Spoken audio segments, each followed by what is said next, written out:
வணக்கம். நான் ஜீவா, மொய்நோட்டு இணையதளத்தினுடைய இயக்குனர். இந்த வீடியோவில் மொய்நோட்டு இணையதளத்தை எப்படி பயன்படுத்துவது என்று பார்ப்போம். உங்கள் கம்ப்யூட்டர் அல்லது மொபைல் ஃபோனில் கூகுள் பக்கத்திற்கு சென்று மொய்நோட்டு என்று தட்டினால் முதலில் வருவது மொய்நோட்டு இணையதள முகவரி வரும். அதை செலக்ட் பண்ணோம்னா முகப்பு பக்கத்துக்கு போகும். மொய்நோட்டு இணையதளத்தினுடைய முகப்பு பக்கத்திற்கு அது செல்லும். இந்த முகப்பு பக்கத்தில் மொய்நோட்டு இணையதளத்தினுடைய நோக்கம் என்ன, அதனுடைய தொடர்பு எண்கள், தொடர்பு அலைபேசி எண், தொடர்பு மின்னஞ்சல், அப்புறம் சில வழிகாட்டு நெறிமுறைகள், பயன்பாட்டு நெறிமுறைகள் இடம்பெற இங்கே வாசித்து தெரிந்து கொள்ளலாம். அடுத்து பதிவு, பயனாளர் பதிவு பக்கம். ஒவ்வொரு இணையதளத்திலும் ஒரு கணக்கு தொடங்குவோம். அந்த கணக்கில் பதிவு செய்யப்படக்கூடிய, பதிவேற்றம் செய்யக்கூடிய விவரங்களை வேறு யாரும் பார்க்க முடியாது. அந்த கணக்கு தொடங்குவோர் மட்டும்தான் பார்க்க முடியும். அதற்காகத்தான் இந்த கணக்கு உருவாக்கப்படுகிறது. இந்த கணக்கு யாருடைய வீட்டில் திருமணமோ பிற நிகழ்ச்சிகள் நடக்குதோ அவங்களுடைய மொபைல் நம்பர், அலைபேசி எண் இதில் கொடுக்கணும். அது கண்டிப்பான முறை. அது இப்போ எடுத்துக்காட்டுக்காக என்னுடைய அலைபேசி எண் கொடுக்குறேன்.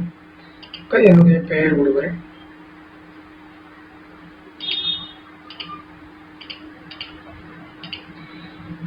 ஊர் சென்னைன்னு கொடுத்துக்கிறேன்.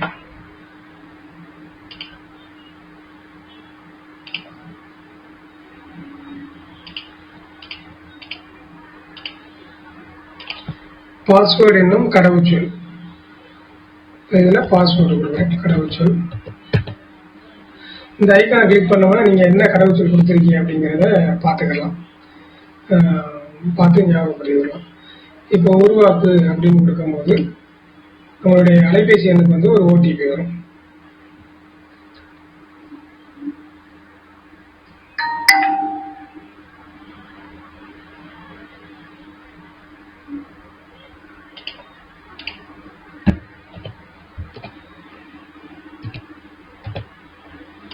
ஓடிபியை சரிபார்த்த பிறகு ஒரு நிமிஷம்.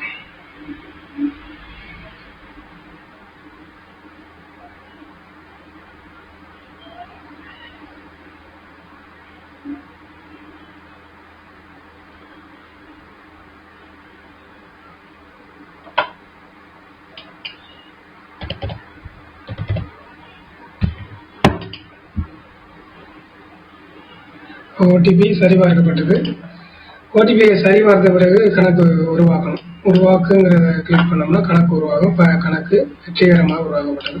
இப்போ அக்கௌண்ட் கிரியேட் பண்ணியாச்சு, கணக்கு உருவாக்கப்பட்டது. இப்போ அக்கௌண்ட்டுக்குள்ள நுழையணும். மொய்நோட்டு அக்கௌண்ட்.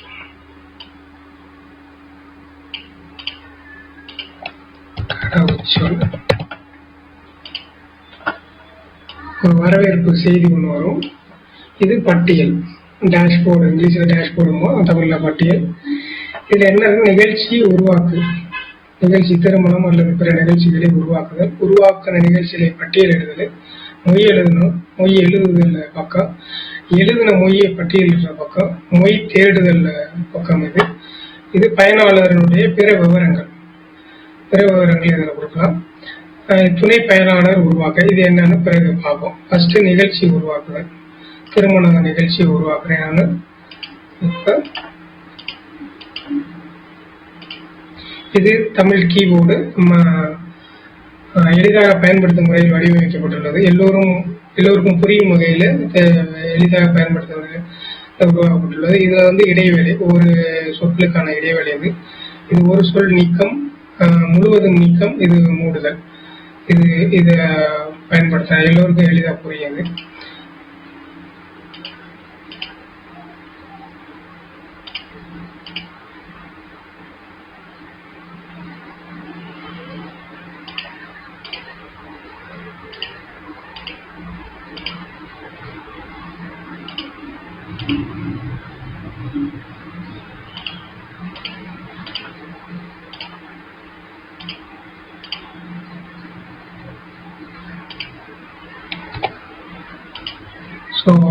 நிகழ்ச்சி எங்கே நடக்குது, சிவகங்கை.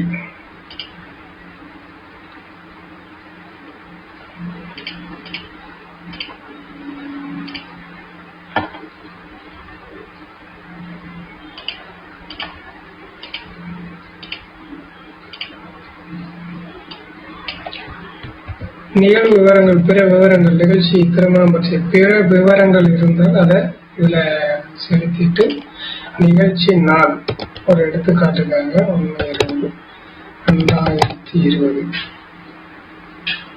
என்று நிகழ்ச்சியை உருவாக்கியாச்சு. உருவாக்குற நிகழ்ச்சியை நிகழ்ச்சி பட்டியலில் போய் பார்க்கலாம். நிகழ்ச்சி பட்டியல் இருக்கு. அடுத்தாப்புல மொய் எழுதுதல். இந்த மொய் எழுதுதல் நிகழ்ச்சி பெயரை செலக்ட் பண்ணிக்கிட்டு இதுல அலைபேசி எண், இதுல இன்னைக்கு நிகழ்ச்சி நடக்குது அப்படின்னா மொய் செலுத்துபவர் அலைபேசி எண் கொடுப்பாங்க. அலைபேசி எண் கிடைக்கும் ஈஸியா. அதனால மொய் செலுத்துவோருடைய அலைபேசி எண், மொபைல் நம்பர் இங்க கொடுத்துக்கலாம். அப்படி ஏற்கனவே நடந்த நிகழ்ச்சி, ஏற்கனவே அது மொய் நோட்ல எழுதப்பட்டிருக்கு, அந்த மொய் எடுத்து நம்ம பதிவேற்றம் செய்யறோம். அப்ப அலைபேசி எண் கிடைக்க வாய்ப்பு இல்லை, மொபைல் நம்பர் கிடைக்க வாய்ப்பு இல்லை. அதனால குறிப்பு எண்ணை, இந்த குறிப்பு எண்ணை உருவாக்குனா 12 இலக்க குறிப்பு எண் உருவாகும். அலைபேசி எண் 10 இலக்கம், இது 12 இலக்க எண். இப்போ ஒரு நம்பர் நான் உள்ளேன், 10 இலக்க எண். இப்ப மொய் செலுத்துபவர் பெயர் ஆனந்த் உள்ளது.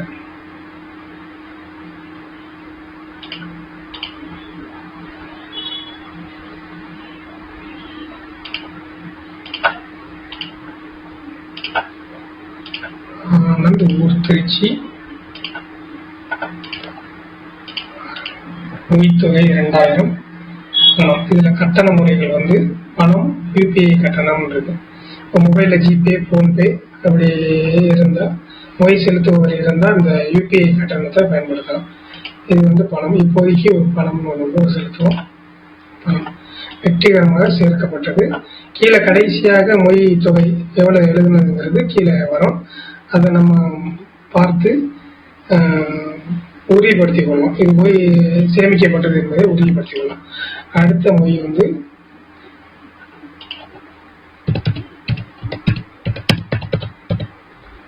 அடுத்த மொய் நிதிலால் மதுரை 1000, 1001, 2001 யூபிஐ கட்டணம். இதுல என்னன்னா, இப்ப யூபிஐ கோடு இங்க கொடுக்கணும்.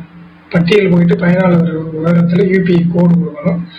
யூபிஐ கோடு கொடுக்காதனால இப்போ ஃபோன் நம்பர் காமிக்குது. இப்போ மொபைல் நம்பரை பயன்படுத்தி, இந்த மொபைல் நம்பர் தான் ரிஜிஸ்டர்டு மொபைல் நம்பர். இந்த மொபைல் நம்பருக்கு பணம் செலுத்தி விட்டு, ஃபோன்பே, கூகுள் பே மூலம் பணம் செலுத்தி விட்டு பரிவர்த்தனை எண்ணை இங்கே விட்டு, நம்ம பரிவர்த்தனை எண்ணை இங்கே கொடுத்துட்டு நம்ம அதை மொழி எழுதலாம்.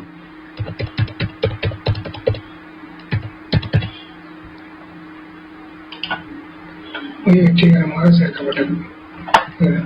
இப்ப என்ன செய்யறோம், யூபிஐ கோடு கொடுக்கணும். பயனாளர் விவரத்துல போயிட்டு, இந்த பயனாளர் விவரத்துல போயிட்டு யூபிஐ கோடு கொடுக்கணும். ஒரு எடுத்துக்காட்டுக்காக இந்த கோடை கொடுத்துக்கிறேன்.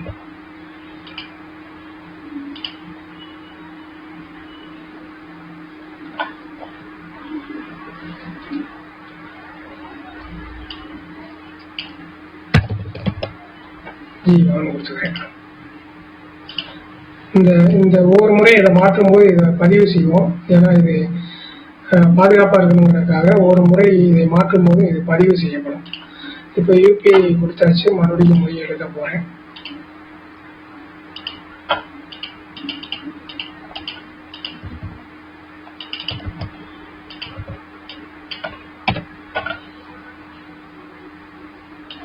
குறிப்பு எண் கொடுத்துட்டு மொய் செலுத்துவர்களிடம் 1001 யூபிஐ கோட். யூபிஐ கொடுத்ததுனால இங்க கியூஆர் கோடு வருது. எப்படி கடைகள்ல போய் நம்ம யூபிஐ மூலம் பணம் செலுத்திட்டு, கூகுள் பே, போன்பே மூலம் பணம் செலுத்திட்டு அதை நம்ம பொருட்களை வாங்குறோமோ, அதே மாதிரி இங்க மொய் எழுதுபவர் இதை ஸ்கேன் பண்ணுவார். அவருடைய மொபைல்ல மொய் செலுத்துபவர் அவருடைய மொபைல்ல இதை ஸ்கேன் பண்ணி பணம் செலுத்த பிற்பாடு மொய் எழுதுபவர் அந்த பணம் வந்து விட்டதா என்று பார்த்துவிட்டு இந்த 12 இலக்க பரிவர்த்தனை எண்ணை இங்கே கொடுத்து மொய் எழுதுவார். வெற்றிகரமாக சேர்க்கப்பட்டது. இவ்வளவுதான் அந்த யூபிஐ மூலம் பணம் செலுத்தும் முறை.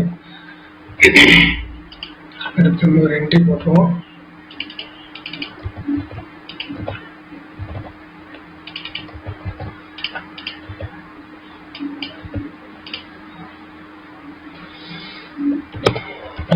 51 பணம். அடுத்த அசோக்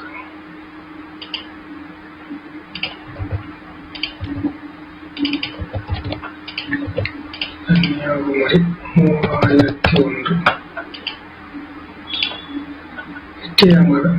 இப்போ மொய் எழுதியாச்சு. ஒரு 5 மொய்கள் எழுதியிருக்கோம். ஒரு எடுத்துக்காட்டுக்காக மொய் பட்டியல் போகும்போது நம்ம எழுதின மொய்கள்லாம் இங்கே இருக்கும். இப்போ எத்தனை மொய்கள் இருக்கு? 5 மொய்கள் இருக்கா? எத்தனை மொத்த அமௌண்ட் எவ்வளவு? 8504 இந்த விவரங்கள். இதுல வந்து பிடிஎஃப் பதிவிறக்கம், பிடிஎஃப் பதிவிறக்கம் செய்து கொள்ளலாம். இங்க வச்சுன்னா பிரிண்ட் அவுட் எடுத்து வச்சுக்கலாம், இல்ல உங்களுடைய கம்ப்யூட்டர்ல வச்சுக்கணும்னா வச்சுக்கலாம்.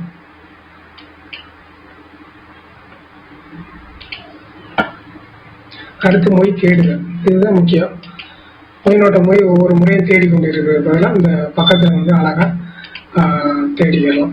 இப்போ கொடுத்தீங்கன்னா நிகழ்ச்சி பெயர் செலக்ட் பண்ணி கொடுத்தா எழுதின எல்லா மொழியும் வந்துடும். இப்போ பெயர் அடிப்படையில் நான் வந்து சர்ச் பண்ணணும், தேடணும் அப்படின்னாக்கா பெயர் அடிப்படையில் தேடலாம். அதே போல ஊர் அடிப்படையிலும் தேடலாம். மதுரை, கோயம்புத்தூர், இதில் ஊர் என்று செலக்ட் பண்ணி ஊர் அடிப்படையிலும் தேடலாம். இதுல என்னன்னா குறிப்பு மாற்றம். குறிப்பு இப்போ வந்து 1000 ரூபாய் அவர் மொய் செலுத்தியிருக்காரு. குறிப்பு மாற்று அப்படின்னா கமெண்ட் ஆட் பண்றது, இங்கிலீஷ்ல கமெண்ட் ஆட் பண்றது குறிப்பு மாற்று. இப்போ இந்த குறிப்பு மாற்ற கிளிக் பண்ணும்போது இந்த பேஜுக்கு போகும். இதுல குறிப்பு எழுதிக்கலாம். இது என்னன்னா திரும்ப செலுத்தியது.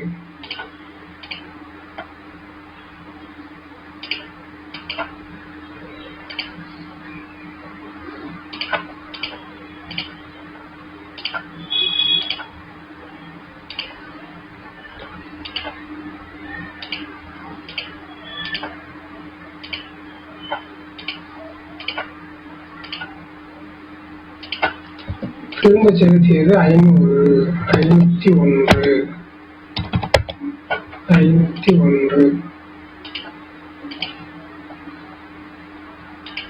இது மாதிரி குறித்து வைத்துக் கொள்ளலாம். இப்போ நீங்க மறுபடியும் போய் சர்ச் பார்த்தீங்கன்னாக்க அந்த கமெண்ட் குறிப்பு வந்து வரும். திரும்ப செலுத்தியது 501 அப்படின்னு வரும்.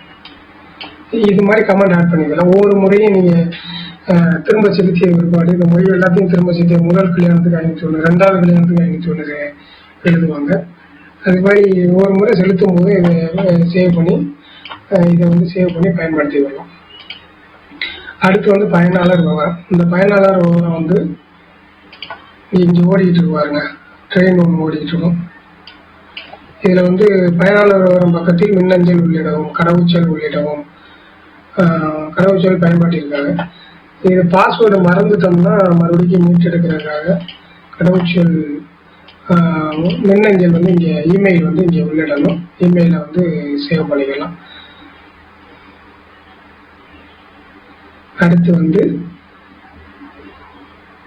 வந்து கடவுச்சொல்லை மாற்றணும், பாஸ்வேர்டை மாற்றணும் அப்படின்னாக்கா அந்த பாஸ்வேர்டை இங்கே கொடுத்து சேவ் பண்ணிட்டா புது பாஸ்வேர்டை நம்ம பயன்படுத்திக்கலாம். இதுதான் வந்து பயனாளர் விவரம். துணை பயனாளர் உருவாக்க. துணை பயனாளர்னா என்ன? சப் யூசர் இங்கிலீஷ்ல. துணை பயனாளர் அப்படிங்கிறது ஒரு பெரிய நிகழ்ச்சி, நிறைய கூட்டமா இருக்கு, ஒருவர் மட்டுமே அமர்ந்து மொழி எழுத முடியாது, 4 பேர் 5 பேர் உட்காந்து மொழி எழுதுனாதான் சரியா வரும் அப்படின்னா சப் யூசர் கிரியேட் பண்றோம், துணை பயனாளர் உருவாக்குறோம். இப்போ ஃபார் எக்ஸாம்பிள் எடுத்துக்காட்டுக்காக இப்போ தாஸ் அப்படின்னு ஒரு துணை பயனாளரை நான் உருவாக்குறேன். இப்ப துணை பயனாளர் உருவாக்கணும். இது பயனாளர் எண் மற்றும் பாஸ்வேர்டு.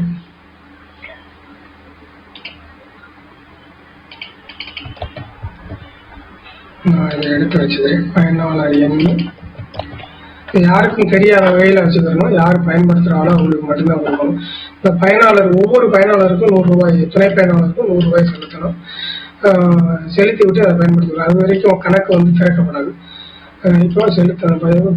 கியூஆர் கோடு இப்போ மொபைல்ல இருந்து நீங்க பயன்படுத்துறீங்க என்றால் இந்த மொபைல் நம்பர் யூஸ் பண்ணி பணம் செலுத்த முடியும். இல்லை வேற கம்ப்யூட்டர்ல இருந்து பயன்படுத்தணும்னா மொபைல் மூலம் இதை ஸ்கேன் பண்ணிக்கலாம். ஸ்கேன் பண்ணி செலுத்தணும். செலுத்திய பிறகு பரிவர்த்தனை எண்ணை உள்ளிடணும். இது வந்து என்னுடைய கணக்குக்கு வரும். நான் அதை பார்த்து சரி செய்த பிற்பாடு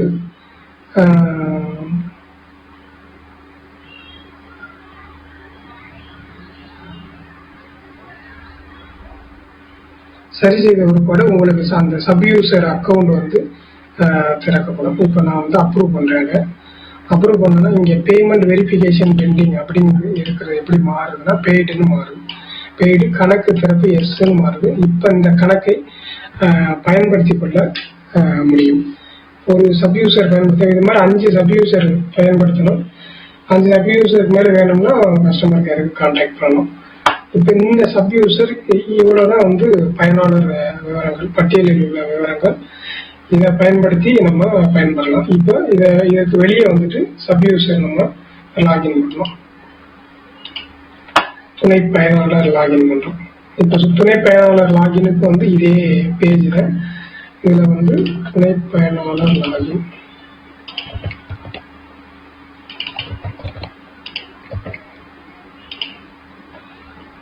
கொடுக்கும்போது நேரடியாக வந்து மொய் எழுதுதல் பக்கத்திற்கு வரும். இதுல என்னன்னா துணை பயனாளருக்கு மொய் எழுதுதல் பக்கத்திற்கு மட்டும்தான் அனுமதி இருக்கு. பிற பக்கங்களுக்கு செல்ல அனுமதிக்கப்பட மாட்டார்கள். அவங்க எழுதுவாங்க, கீழே வந்து யாரு என்ன எழுதுங்கிறது வர அதை வந்து தெரிந்து கொள்வார்கள். மற்றபடிக்கு மொத்த பட்டியலை வந்து பயனாளர் மட்டும்தான் பார்க்க முடியும், துணை பயனாளர் பார்க்க முடியாது. அவர் வேற எந்த பேஜுக்குமே அவர் போக முடியாது, பார்க்க முடியாது. இதுதான் துணை பயனாளருக்கான வரைமுறை. இவ்வளவுதான் மொத்த விவரங்கள். எல்லோரும் பயன்படுத்திக் கொள்ளுங்கள், பயன்படுத்தி மகிழுங்கள். நன்றி.